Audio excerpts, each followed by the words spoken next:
Hey folks, what's up? How are you today, given the state of the world, given the state of your world?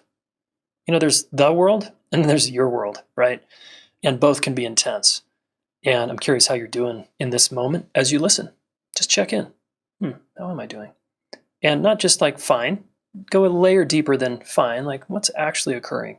Are you inspired today? Are you feeling sad, pissed, hurt, alone, connected? What is that in there? Over time, we want to educate other people about our inner life. That builds connection. The willingness to be vulnerable about our inner experience and sharing it with another person builds connection. It actually literally builds connections in the brain, especially when kids are growing up. It's pretty incredible what happens in relationship. All right? A healthy brain is a connected brain. Welcome back if you are a returning listener. Welcome if you are new. I'm grateful to have your ears for this moment in your life. Yeah, I know you're busy. I know things are full, and I just appreciate you taking the time to listen and learn about connection, about love, about conflict. That's what we talk about here. So if you're new, welcome. And in this episode, I'm just going to talk about the difference between being calm and being regulated or self-regulating. All right. This is a very, very important distinction. So you therapists and coaches, I think this one's for you. It's as well as just any of you who are not that, but you struggle to, handle yourself and your triggers and your emotions. All right. If you want the latest training, by the way, just go to relationshipschool.com/training and sign up for our free training. Okay, that's a live class with me.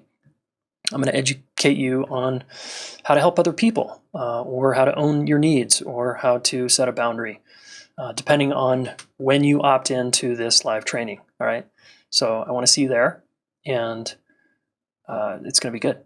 Bring a question. Okay, cool. Let's get into self-regulation and being calm. What is the big difference? So this post, I just want to say this podcast is inspired by my friend Lisa, a post she did a while back, as well as this woman, Ruth, who asked a great question in our Facebook group. Ruth, you asked, explain the distinction between calm and regulated. I think I commented on your post or something, and I don't know, I did a video or something, and you asked this awesome question. So Ruth, thank you for bringing it. Okay, what is the difference? So I want you to think about when life gets difficult. Let's actually make it more specific. When another person in your life gets difficult for you to handle, and they are stormy, all right, kind of like the weather. They're cloudy. There's a storm coming. They raise their voice. They are silent. Whatever it is that triggers you, right? It scares you. It upsets you. They're behaving in a way that's upsetting. So they are just being themselves, but we have a reaction to them, and our reaction speaks volumes about how we do relationship. If we're going to react, and usually that's the immediate thing. The scared animal in us just reacts. We go into fight, flight, freeze of some kind. We posture collapse. We seek, avoid. We do this stuff, right? And as soon as possible, we want to get back in the driver's seat of our reaction to their behavior. Now, they did a thing, they were stormy or whatever, and we reacted. So how do we deal? What do we do? And what's the difference between trying to calm down and regulating ourselves? Well, trying to calm down is basically a judgment that says I should calm down. I shouldn't be acting or reacting like I am right now. I shouldn't fight back. I shouldn't say something. I can't believe I said that thing. Gosh, I need to calm down. Right? We often do that to ourselves, which is basically saying you need to act more calm. So do whatever you can to act more calm. And we sometimes say that to the other person, the stormy person, right? We say, you need to calm down. Calm down. Parents often say this to their kids who are throwing a tantrum. Calm down. You better calm down right now or else. This is very common in the parenting space. Of course, because our kids freak out. And we're in like a social setting. So, dude, calm down. And there's a place to kind of get it together, to calm down, to stop complaining, stop whining, to stop throwing a tantrum, and to just suck it up and calm down. That actually has a place in life, right? Especially in social contexts. However, if we continue to tell children this, or tell ourselves this, we don't ever learn how to do self-regulation, which is the other thing that's actually more effective.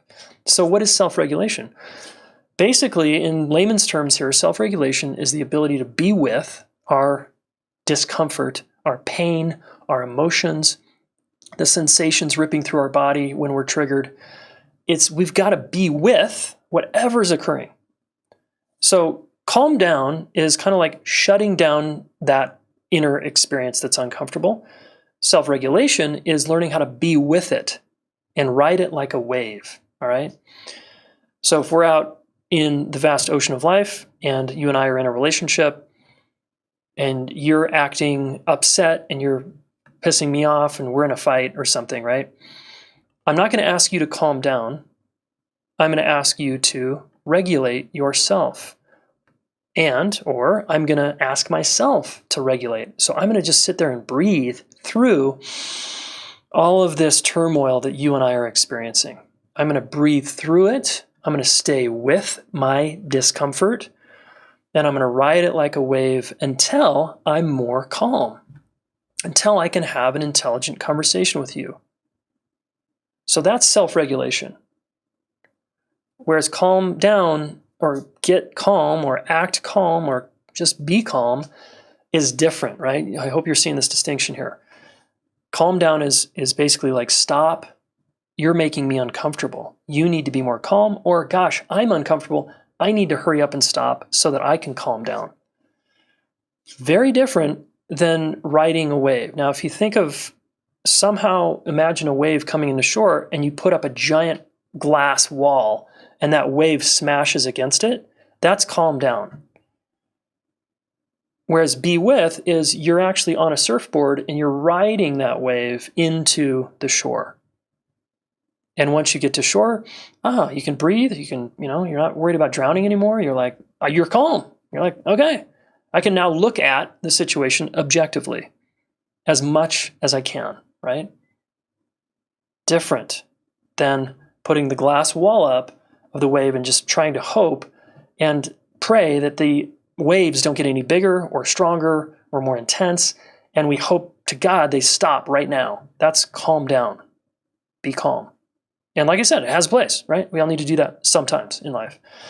But if you want to get good at intimacy long term, you've got to get good at the skill of being with your triggers, being with your activation.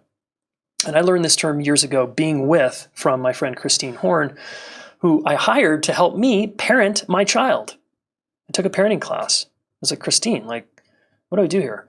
And she taught me, I already knew how to be with my experience, mostly from meditation, but we started to use the language of being with our child when they were upset in a whole different way, and it changed everything for us. I was able to stay with my son's intensity a lot better and his tears and his tantrums and whatever, because I was being with the whole experience. His tantrums, his freakouts were making me uncomfortable, right? So I had to learn how to be with myself and him at the same time, and that led to better parenting for me. Okay, this is a core skill that we teach our coaches how to teach their clients. Many clients come to our coaches and they don't know how to be with their experience because, they grew up in a family where you were taught to calm down. So you never learn this valuable life skill called self-regulation. So our coaches teach their clients how to self-regulate. Like, hey, what are you feeling? Stay with that. I'm right here. I'm with you. It's okay. You're not going to die. Let's look and find out. It's essential, guys. Meditation does this. Breathing exercises can do this. But we want to stay with the uncomfortable sensations, and they will pass. They pretty much always do. All right. Okay, so learn to self-regulate instead of calming down. You already know how to calm down, I'm sure, because it's a social skill. But you probably haven't learned enough self-regulation. That's where to put your attention, all right? Next time you're triggered, here's your action step. You're going to put your phone on a timer for 5 or 10 minutes, and you're going to just stay with whatever you're feeling inside. Not the mind chatter of like freaking out and blaming them or blaming yourself, but just the body sensory experience. And just stay with it. Breathe through it. Just relax into it, no matter how hot the fire is. And watch what happens. What you're going to find out is it's like a wave and it passes. Okay, and then you get to a place of being a little more calm or a lot more calm. Okay, key skill in conflict, guys. Key skill. All right. Thanks again for listening. If you want to join us for a live training, go to relationshipschool.com/training. If you want to be like Ruth and ask a question in our Facebook group, please do that as well. Go to relationshipschool.com/community. And we'll see you in there. Okay, everybody stay connected, and we'll talk soon.